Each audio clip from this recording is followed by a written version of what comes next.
Welcome back to this Python tutorial series on implementing numerical methods, and in today's video we're going to be going over the series finale. So the very first video of this series we introduced the basic functions that we're going to be implementing, and we divided it into three parts. And currently we are still on part one, which is over functions, integration, root finding problems, and now distributions. So the finale series of part one is over distributions, and we will use almost all of the previously defined and implemented numerical methods in this series in the last couple episodes. So in today's video we're going to be going over the Chisquare distribution. The Chisquare distribution is used to represent multivariate normal data sets and distributions. It is the sum of squares of n independent normal random variables, and it is the foundation of multivariate statistical analysis. But before we begin, we're going to talk about the Chisquare distribution a little bit more in depth. It is a type of gamma distribution, where a gamma distribution uses a form of the gamma function, and it has two parameters, an alpha and a beta. The beta is known as the scale parameter. It reflects the size of units in the y direction, and alpha is known as the shape parameter. It changes the overall shape of the gamma distribution. The mean and the variance of a gamma distribution is calculated as such. The mean is alpha times beta, where the variance is equal to alpha times beta squared. So here I'm now going to show a quick graph of exactly what the gamma distribution would look like. So here we have our gamma function, and then here we have our gamma distribution. And it is given as the following: x raised to the alpha minus 1 times e raised to the negative x divided by beta to the alpha power times our gamma function. So here we have alpha, and alpha is our shape parameter. So if we were to change our alpha here, we have our graph. It slides down on the x-axis, while we have our scale parameter beta, and this can scale our function in the y direction. And pay no regards to the negative graph part, simply because the gamma distributions only partake in positive values. So we're only concerned with values greater than 0. So this is how you would alter a gamma distribution. So you just simply change your alpha, your beta, and then you give it a quantile, and you can calculate the function. So the Chisquare distribution is a form of the gamma distribution. However, it has a beta value of 2 and an alpha value of v divided by 2, where v is known as the degrees of freedom, where the degrees of freedom, in simple terms, is the number of variables. So if I give a data set, a multivariate normal data set with 4 columns and let's say 30 rows, those 4 columns represent 4 variables. So our degrees of freedom would be 4. The mean is calculated simply as v, because it is beta times alpha, where alpha is v divided by 2 times 2, which is v, and our variance is 2 times our degrees of freedom. So now I'm going to actually go back here and adjust our gamma distribution to represent a Chisquare distribution. So first off, our beta is locked at 2, and then our alpha value changes. So let's say we have something with let's say 4 degrees of freedom. Our alpha value would be 4 divided by 2, and then here we have our Chisquare distribution value. And what we can do here is we can go back, and now we're going to go over the pchisq. So pchisq is a function that is available in R, and it is also known as the probability distribution function, known as the PDF. What you do here is you give it a quantile value. It calculates the area underneath the Chisquare distribution to that value. This returns a probability, also known as the alpha value, where the alpha value is used to refer to how much of the data will lie beneath a given quantile. So here we have an example, pchisq of 9.48 and 4. If you were to call this in R, it would return 0.95, which simply means that 95% of the data in a Chisquare distribution with 4 degrees of freedom will lie beneath 9.48, beneath the 9.48 quantile. This is extremely useful as we construct QQ plots for multivariate data sets, and also we can compare them, and so we can check for outliers. We can also perform hypotheses testing checking to see if our probability is greater than h naught or not. And we can also do is check the probability of an event occurring. So given a quantile, what's the probability of this event actually happening? And so now what I'm going to do is I'm going to give an example of what the pchisq would look like on a graph. So simply what we do here is we integrate our Chisquare distribution from 0 to x, where x is simply whatever value we want to go to. So in our pchisq, we would have an alpha value of v divided by 2, where we have v is defined here as 4, and our beta is locked at 2, and we want a 9.48 as our t value. So roughly there, 9.48. And so when we take this and we take the f of t, we want to find the integral from 0 to 9.48 of our Chisquare distribution, and that returns 0.95, as we see here. We can also plot this is what it would look like if we were to plot the area of this function. So we can change our t, and it shows you how much of the data. So right here, if we were to choose our t to be 2, this is approximately 26% of the data in our distribution. And so now, since we've given some basic preliminary knowledge about the pchisq function, we're now going to implement this in Python. So now we're going to define our function, pchisq. We're given x value, our quantile, and our degrees of freedom. First things first, if we give a negative x value, since the Chisquare distribution only pertains to positive values, we're simply going to take the absolute value of our x.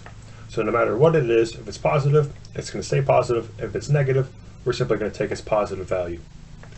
And our alpha value, denoted by a, is simply our degrees of freedom divided by 2 for a Chisquare distribution.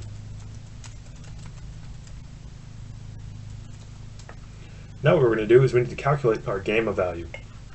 So what we need to do is take this value and make it a function, and then use our predefined adaptive composite Simpson's rule to integrate over it.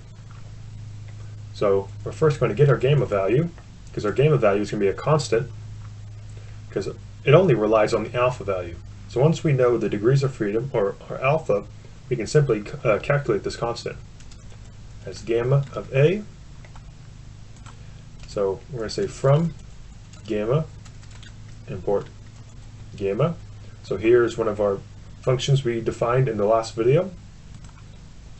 Then what we need to do is make our function using our calculator and our scanner. So as stated before, from here on out, we will only be using our scanner and our parser for our recursive descent parser, simply because there's not an easy way to do this using a hard-coded function. And if you're new to this channel, in a previous series we built a recursive descent parser that allowed us to parse functions and basically take input, turn that into a function, and solve for it. So we're going to make our function. So we're first going to make this into a string. So I'm going to say our function is equal to, right here, it's going to be x raised to the a minus 1. I'm going to surround these in parentheses. A minus 1 times e raised to the negative x divided by b for beta. Or in this case, since beta is 2, we're just going to put a 2 right there. Surround that in parentheses, so to enclose it, then we're going to divide by an expression. It's going to be 2 raised to the a power times g. So now, since we didn't have our constant, and then it actually changes to g. Actually, no, gamma value would work. So we're going to replace g with our gamma value, replace a with this a, and replace e with Euler's number. And Euler's number is simply given by the constant 2.718. And so what we can do here is, as I said before, we can either hard code constants inside of our parser, but instead of doing that, the more fluid way, I think, is to simply add variables. So we're going to say we're going to create a parser. So we're going to say my parser dot add variable. We're going to add a. So now what this is going to do is every time we parse this function, it's going to take our a and it's going to replace it with this a value. A parser to add variable of e, replace it with Euler's number. My parser to add variable, again, g this time for our gamma value. And we're not going to add an x value simply because our x is going to remain as a variable. And when we pass this onto our composite Simpson's rule for finding the integral value, it's actually going to change the x variable as it goes along. But before we do that, we actually need to make our tokens. So get our scanner of our tokens. So we take our function and then we tokenize it. And then we simply need to return our adaptive composite Simpson's rule. So we need to actually import that. So from adaptive composite Simpsons, import the calculator, pass in our parser, pass in our tokens. We're integrating from 0 to x, which is the given quantile value, and let's say 1e to the -8th accuracy. So now what we need to do is we can simply print pchisq of 9.48, 4 degrees of freedom, run this, and there we have it, 0.95, and we needed only 25 iterations for our integration. And now I'm going to call our pchisq function for different values and compare it with r. So r has its own pchisq function, so we're going to compare these. Pchi² of 9.48, 4 degrees of freedom. So there we have it, 0.94820. So there we have it, extremely close, extremely accurate. Now let's change this to, let's say, 5.48.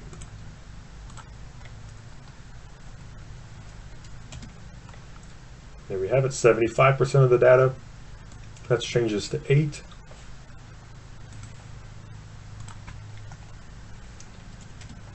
Now let's make this interesting and make this a 7.